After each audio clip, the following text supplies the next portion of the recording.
যে আমাদের দলের নেত্রী, আমাদের মা খুব অসুস্থ। এই নির্বাচনী একটা প্রক্রিয়ায় একাধারে আমাদের মাঠে থাকতে হচ্ছে, আবার আমাদের মায়ের সুস্থতায় আমাদের দোয়া ও শরীক হতে হচ্ছে।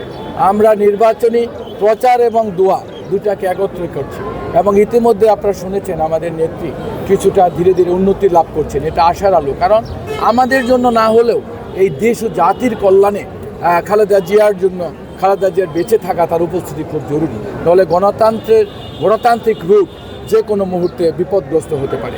তাছাড়া আমাদের ভারপ্রাপ্ত চেয়ারম্যান সাহেবও দেশের বাহিরে, তিনি প্রচুর পরিশ্রম করছেন। তার প্রিয় সহধর্মিণী আমাদের জুবাইদা ভাবি ম্যাডাম আজকে দেশে এসেছেন। আমরা আশা করি সব ঠিকঠাক থাকলে হয়তোবা আমাদের নেত্রীকে বিদেশেও চিকিৎসার জন্য নেওয়া হতে পারে।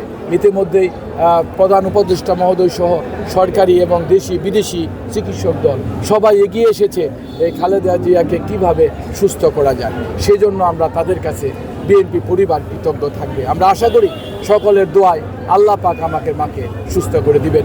এটাও আমাদের একটা নির্বাচনী কাজের অংশ।